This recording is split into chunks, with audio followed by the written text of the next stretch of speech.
MSCHF, bro. MSCHF, bro, with them goddamn boots. Would you wear them boots?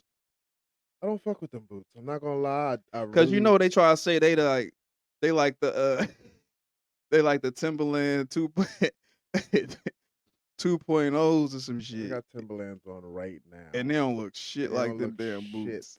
I mean they do, but they don't. It's like a What? mockery of the Tim.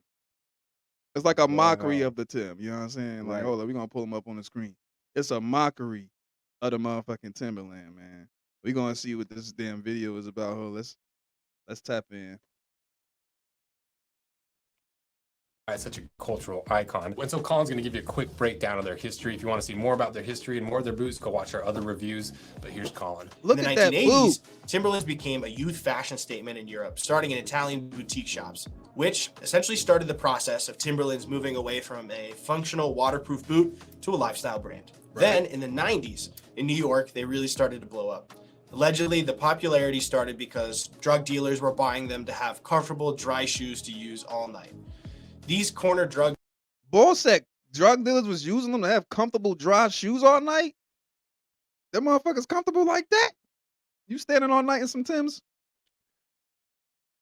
I'm gonna need some insoles. So that's all. Word, like put some Dr. Scholl's in them I'm gonna need some Jones. personal insoles. Come on, man. Timbs ain't Listen, comfy like that. They're gonna be calling you Paul Bunyan. And where he get that information from? I don't even know. He don't look like he. I gotta say, I'm looking at this man like he was born. I don't want to judge a book by the cover, but it don't seem like Buddy was on the block no time. You know what I'm saying? Like, where did he get that from?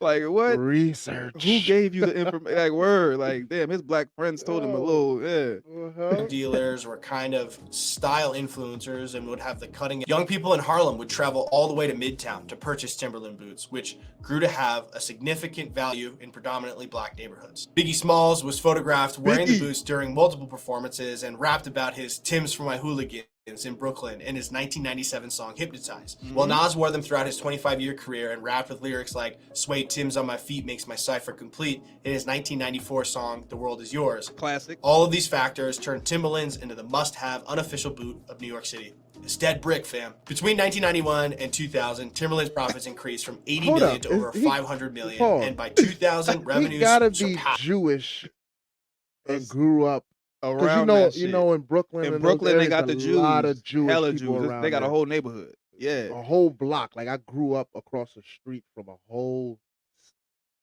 congregation of Jews. Yeah, you know what man. I'm saying? And we was on one side, and they knew our culture. Exactly. Plus, I mean, they right there. They knew the culture. Plus, I mean, come on, let's keep it real. Everybody like to hate on Kanye for saying it, but they do the labels and all that. They know what's up. They know what's up. You know what I'm saying? They know what's up. They definitely know what's up. They watch real good. I want to know what the hell MSCHF was thinking with this damn boot. Yeah. Past $1 billion. Say what? According to the SEC, Who the fuck designed that? We gonna find out, but it seemed like they clearly took the bottom of the boot Right. to make a lot of the boot. Like it looked like a platform. Yes, it looked like the bottom of the shit. That shit awkward. Timberland was estimated to be worth 1.54 billion in 2017, and the cultural significance still remains. So you can understand, with such a long history and such a culturally significant history, with people wearing them from anywhere on the streets of New York to literally construction sites literally just down the road, Timberlands are just everywhere. They mean so much to so many people, and they're such a reliable boot that's part of what made them so famous. So what is this boot that MSCHF is made based off of that? Well, the brand is MSCHF. The style is the 2x4 or the 2x4, if you're where I'm from. They weigh 2 pounds 11 ounces, pretty heavy. They retail for 400-ish. There's a question mark by it, so I'm not sure if we actually know how much it is, so it might just be a big question mark. They're made in China, and we don't know how they're positioned because we're recording this before they're released. So shout out to MSCHF for sending us these. It's so fun to do these. I love doing MSCHF videos. But if you do want a pair of these, be sure to check out the links or the QR codes or wherever the link is to buy a pair of these before they're gone, because a lot of times these MSCHF drops sell out really quick. So now let's start actually looking at this boot. What is it? How is it built? What are the materials? Well, one thing you might have noticed right off the bat is that's different from regular Timberlands is Timberlands are made of a nubuck leather that's a typical leather, but it's lightly sanded on the top to give it that microfiber finish. It's a high quality leather. It's waterproof. And what does the 2x4 made out of, it's basically all rubber, all the way Rubber through. or some shit, right? Which still gives you that waterproof aspect of Timberlands, but it's not leather. Obviously, it's Get rubber, the so that's a fuck very outta big here. difference. But the paneling is very similar. Your collars are the same. The way the eyelets drop down, obviously less eyelets, but the general paneling of this vamp we're wrapping all the way around. And obviously, we'll get to the outsole later. But just to double check They had what to this tweak material is, we did the burn test and it melted just like rubber. It's about 3.3 millimeters thick. We ran the puncture test. It took about 29 pounds to puncture through. And one of the things that people like Timberlands for fashion and for just workwear, is that they're waterproof and they're a pretty reliable boot. So we wanted to see if the 2x4 was waterproof. So we dunked it in the waterproof tank, and it's surprisingly waterproof. Even through the stitching on the side, it didn't really leak in a lot of water. And not that anyone's working on these, but we're doing a comparison to see how accurate they got and how far away they were able to get it without being sued. And if we start looking at the inside of these boots and comparing them, if you remember that Timberlands have a leather lining through the quarter of the boot, and then just synthetic lining or a fabric lining through the rest, and then they have 400-gram Permaloft insulation. Compare that to the MSCHFs, where on the inside it looks like it's leather lined, and I was almost convinced it was leather until we burned it with a lighter and it melted and fizzled, and so it's not leather, it's a synthetic leather. And synthetic leathers are very tricky. Sometimes it's almost impossible to tell unless you burn them, but it looks like it's fully lined all the way through. And then you also, one interesting thing that I really love that MSCHF does is they get really down to the fine details. Because if you look at this Timberland insole, these little hexagon things, compare that to the MSCHF version, very similar, but different enough that they can't really be like, hey, they copy can't this. do nothing. It's like, but still clearly inspired by it, even down to the pattern on the bottom of the insole. I love seeing that kind of stuff. Then underneath, you can see that lining's kind of wrapped underneath, but not really anything else I can tell from the inside. I can feel there's some relief holes in the midsole, and the midsole's not super squishy. So we'll see how it's all built when we get it cut in half. But then to the most interesting part, the outsole.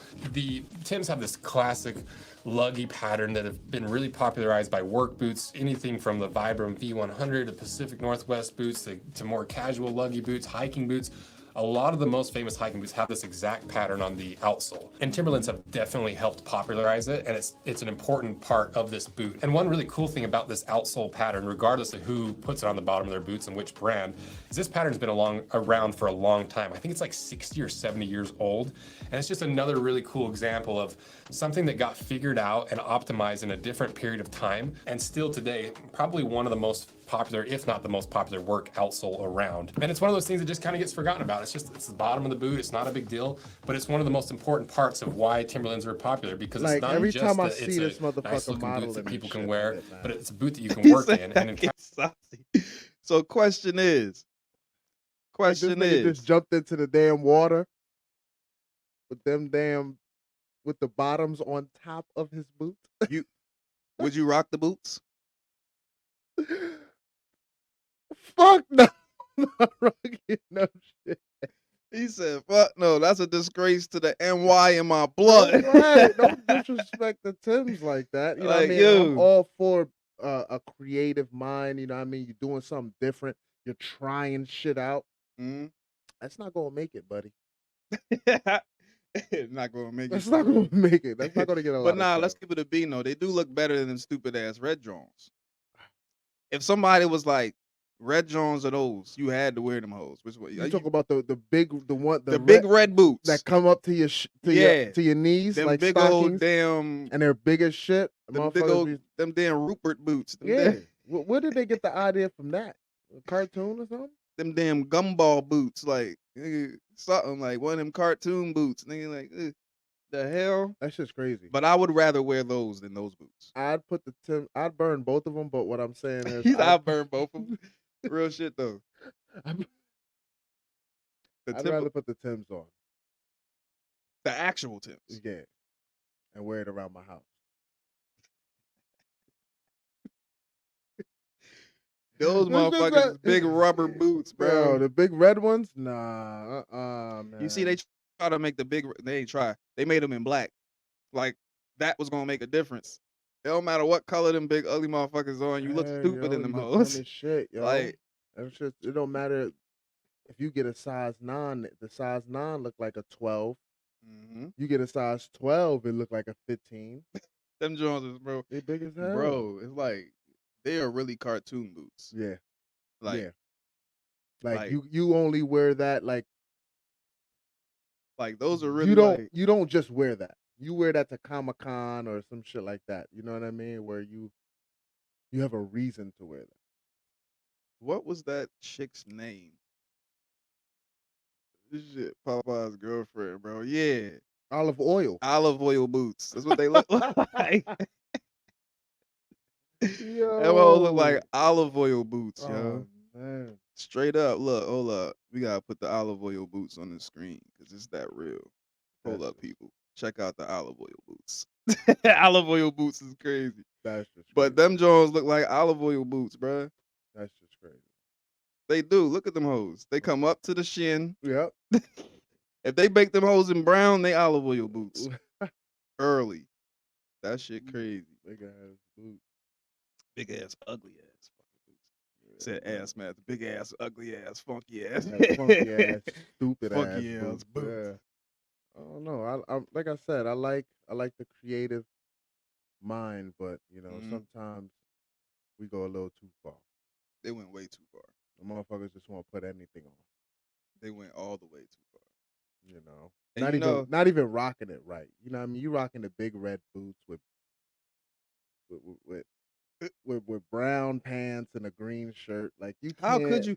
What's the right way to rock them? That's what I'm saying. You gotta look What tacky. you gonna put on? You have to look tacky. Even if you wear some like bell bottom pants, the toe of them big motherfuckers going like, what the fuck is this nigga wearing up under there? Like, it should be sticking out of your pants still. You feel me? I don't get it. But yeah, man. Each his own, you know what I mean? So there's a lot of people out there who like them shits because there's a lot of people wearing them. That's crazy. It's a lot of hype beasts. You know what I'm saying? Yeah, yeah. It's one of those hype beast shoes. Yep. You know what I mean? Motherfuckers rock it because it's something new. You know? Doing too damn much, if you ask me.